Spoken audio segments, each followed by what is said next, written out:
from my home in eastern Connecticut to a trailhead in western Connecticut, specifically in the town of Salisbury. And even more specifically, it's an Appalachian trailhead in a section of Salisbury known as Lime Rock. Lime Rock has an automobile racing facility of the same name, so you may have heard of it for that. We're out there. We're going there to take a hike, as you may have guessed. We're going to be out for 3 nights, parts of 4 days. About 35 miles, a loop trail consisting of a section of the Appalachian Trail and the Mohawk Trail. The Mohawk Trail is part of the blue-blazed Connecticut hiking trail system and is of interest to me anyway, because it used to be the Appalachian Trail. And in 1988, the trail was relocated between the towns of roughly Cornwall Bridge and Falls Village, Connecticut, from a route that was primarily east of the Housatonic River to the current route, which is primarily west of the Housatonic River. Doing that put the trail on a more protected corridor and eliminated some road walk, but it also now bypassed some interesting features. But since we're going to be hiking both the old route and the new route, we'll get the best of both worlds. So the trip is about 75 miles, an hour and 40 minutes. That's as close as the Appalachian Trail comes to my house, so that's how far I have to go if I want to take a decent overnight hike. And, well, that's the plan. So, hope you'll come along for the trip.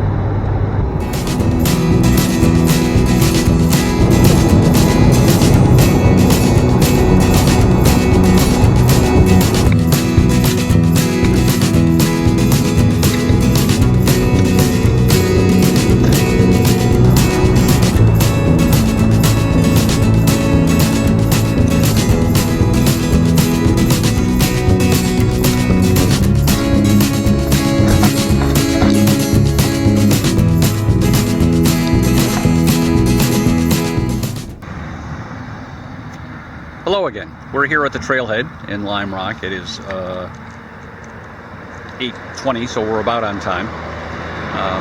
Pardon the road noise, kind of unavoidable. But because, well, before we get started, I wanted to go over the map and show you where we're going to go. Okay, so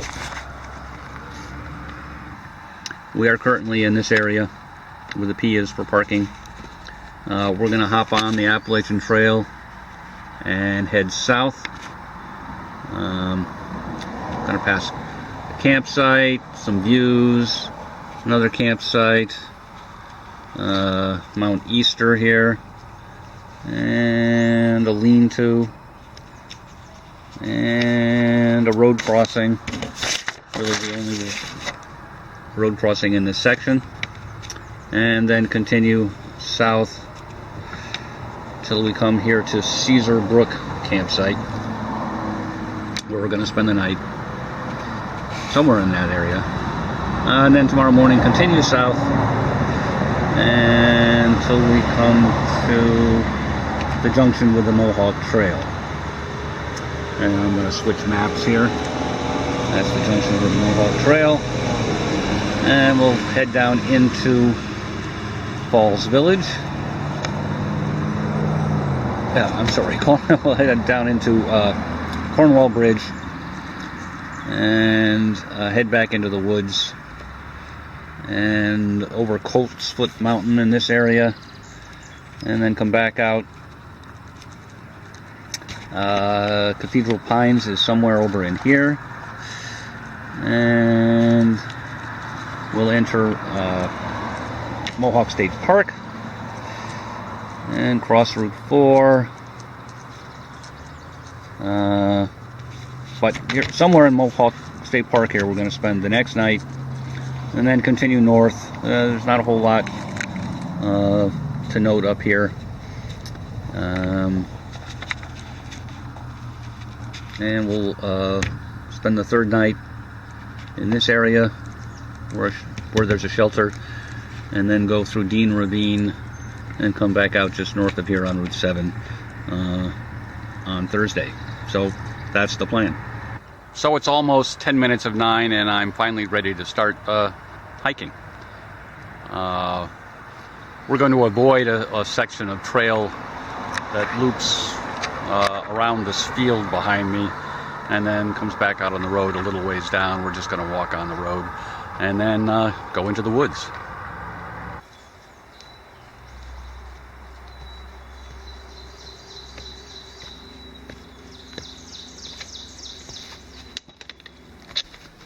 So we are 3/10 of a mile in from the trailhead and at our first official feature, Belter's Bump.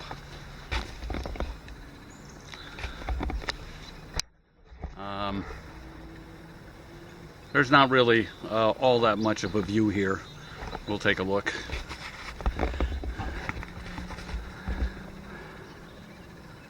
So it's better than nothing. So as you can see, it is spring is arriving, and the leaves are just starting to come out. And hope you caught that hawk circling down below there. So we're starting to lose the road noise, which is nice.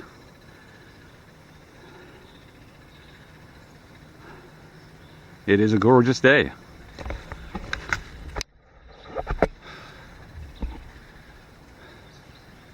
So on we go, 1/10 of a mile to get to Belter's Campsite. We'll take a look around there. Well, it turns out there's not much difference between Belter's Bump and Belter's Campsite. Belter's Bump is here. We were just there. We came all this way. I'm not even sure if that was 1/10 of a mile. And there's a trail off here that leads to some tent sites and a privy apparently. And what the heck, we'll go take a look. Let's see about that spring. It's supposed to be down here to the left somewhere. Water, it says. Let's see. We've been getting a lot of rain. Oh.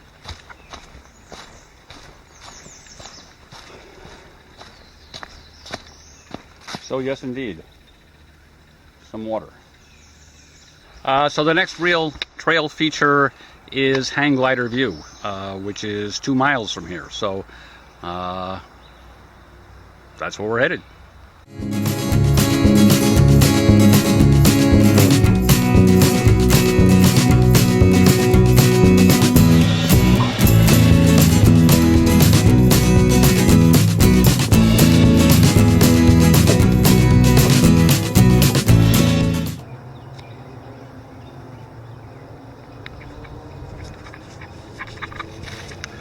So that noise that I hope you're hearing in the background, or maybe I hope you're not hearing. Anyway, that is not road noise.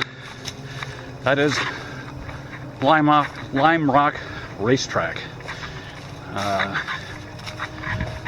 don't know if they operate 7 days a week or what, but here it is Monday morning and they're going like mad. So we'll have this with us for a while, I'm afraid. It does kind of interrupt the woodsy experience, but it is Connecticut, so it's not like we're in the wilderness.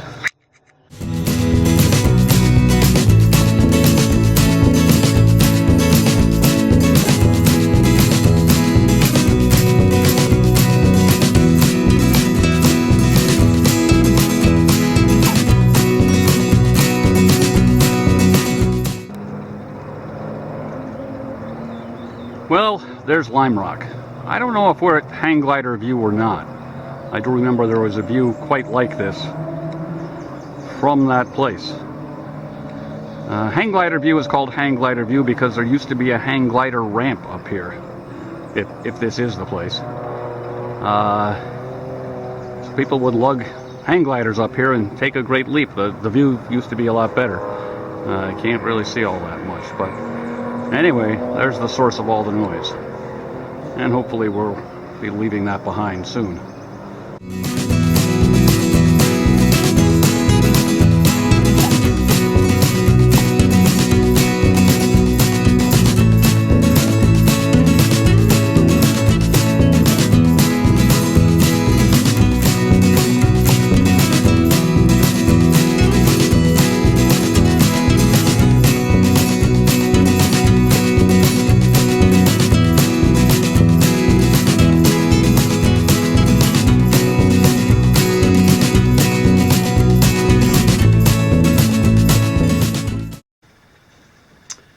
Well, good afternoon. We are at Pine Swamp Brook Lean-To or Shelter. The terms seem to be synonymous.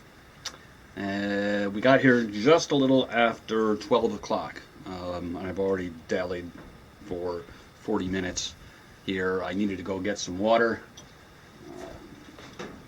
I guess I gathered about 3 times as much as I actually needed. So we've refilled our hydration bladder. Ready for the afternoon's trek, and we're going to eat some lunch.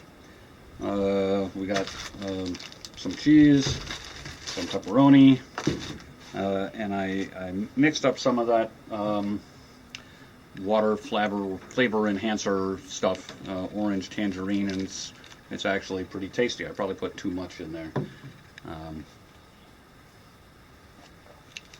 so that's good. So we have traveled so far today 5.6 miles, and let's see, the Ceasar Brook Campsite is at mile 9.0, so we've got a little over 3 miles left to do this afternoon, which is not bad. The shelter, by the way, was built in where does it say here? 1989, and is reputed to accommodate 6. I'm quite sure you could fit more than 6 people in here if you needed to. One of the still shots that I took coming in, I didn't realize was the summit of Easter Mountain, so I hope you enjoyed the vista from there. And by this time, obviously, that site that I thought might be the hang glider view, in fact, was hang glider view. So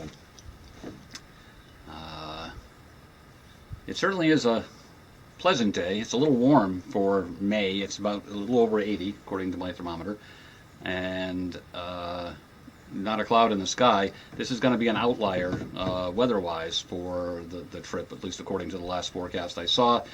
We're supposed to get cooler and cloudy weather with chance of rain varying from 20 to 50% throughout the remainder of for Tuesday, Wednesday, and Thursday. So I guess I should enjoy the sun while it's here, but it sure is bright out here.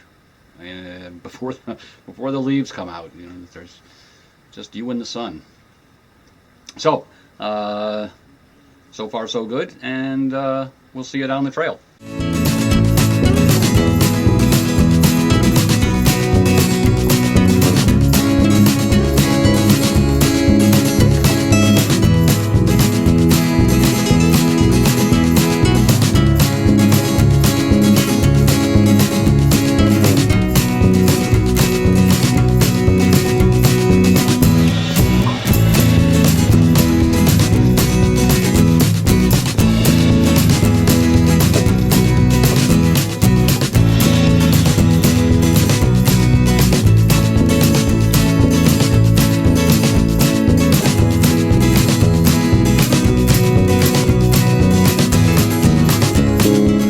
Since this is my first backpacking video, I thought a bit of introduction was in order.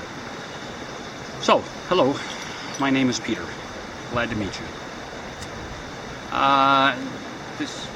While this is my first backpacking video, this is not my first backpacking trip. My first backpacking trip was in, I believe, 1970. I graduated from high school in 1971, so that's about right.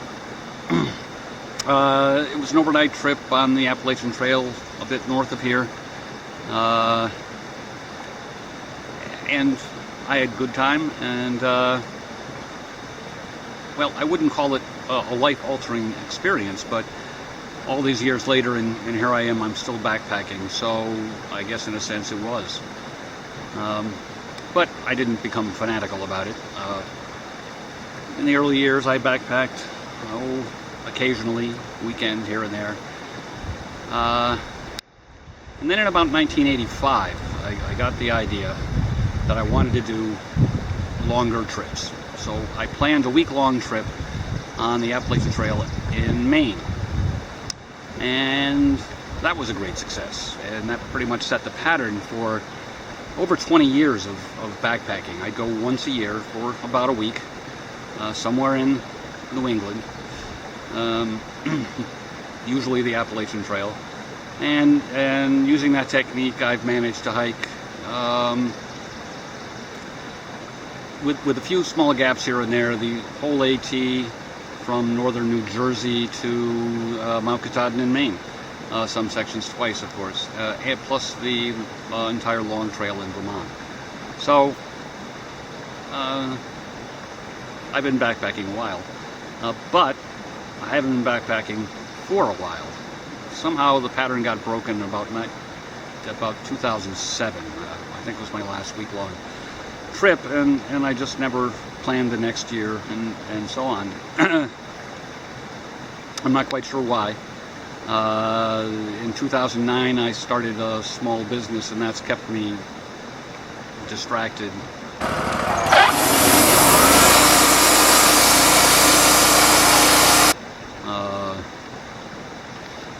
But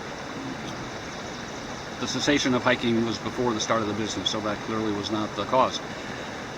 Anyway, this past winter I realized that I missed it, so I spent a lot of time on the internet reading forums and things, and watching YouTube videos, and I even read a couple of books.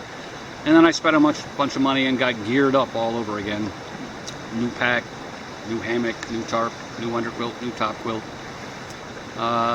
new camera. So, and here we are. We plan to do, I'm semi-retired now, so I'm not stuck to the 1 week a year thing. So I plan to do a bunch of trips, and I hope to do videos of them all. Well, and you'll get to see the results. So, thanks for watching, and see you down the trail.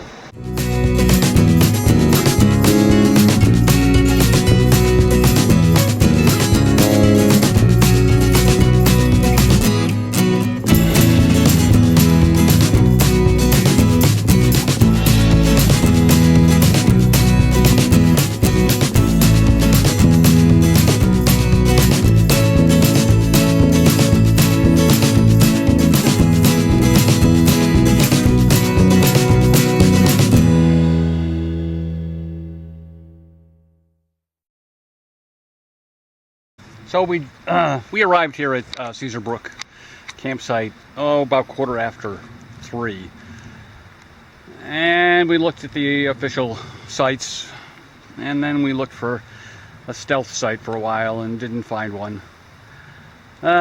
So I think we picked the least worst official site here.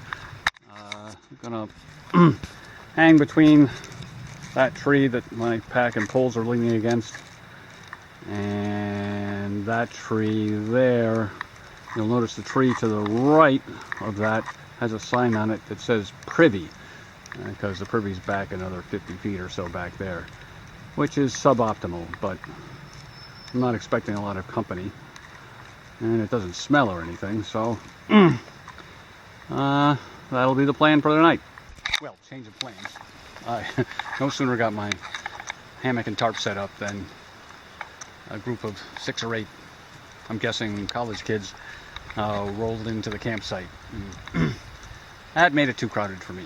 So I'm back at a stealth site that I had kind of rejected before.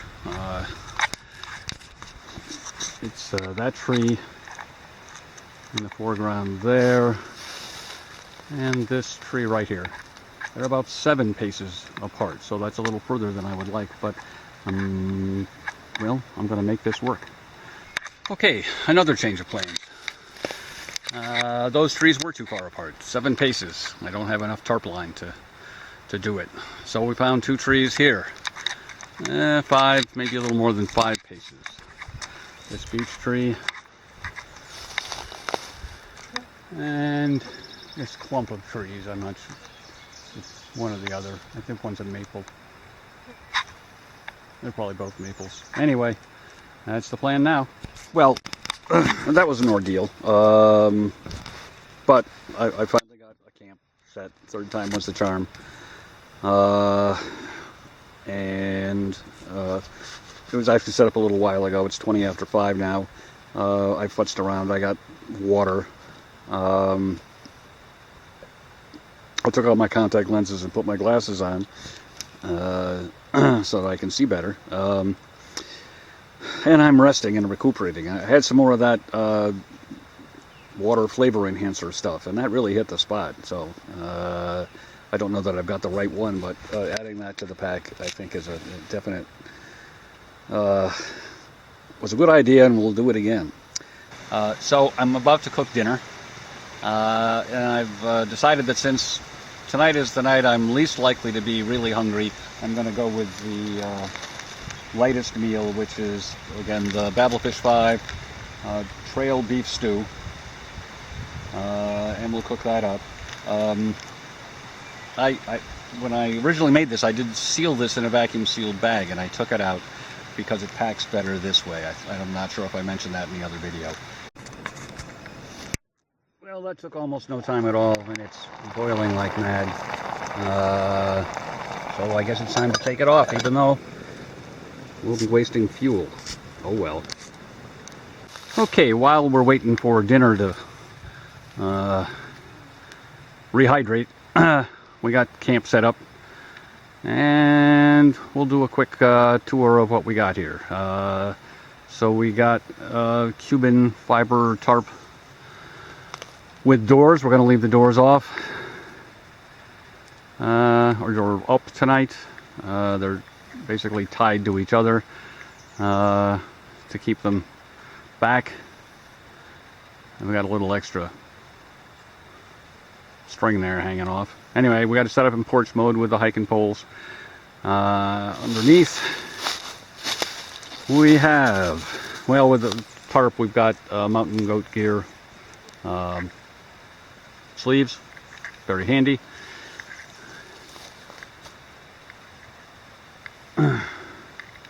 Pretty standard stuff, Dutch buckle and whoopee sling. You're kind of upside down with the fixed eye up here, and a whoopee hook.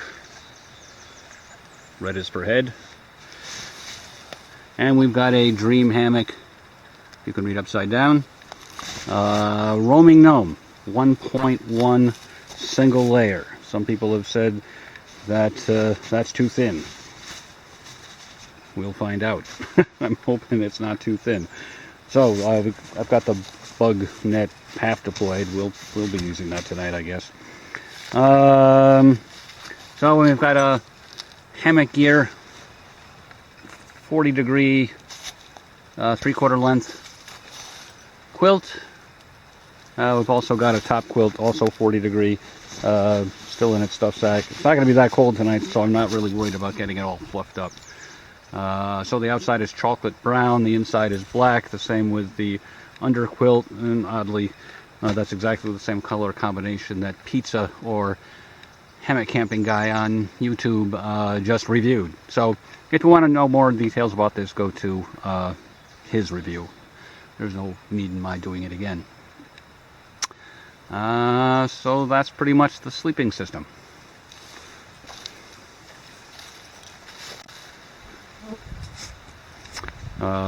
Here's that Cedar Summit dry bag being used as the reservoir for the gravity filtration system.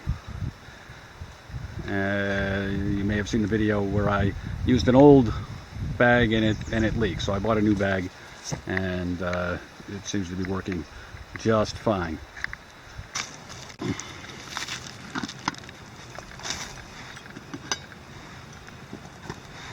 Well, I guess I did not put too much water in there. Whoops, I lost my spoon. Oh, there it is.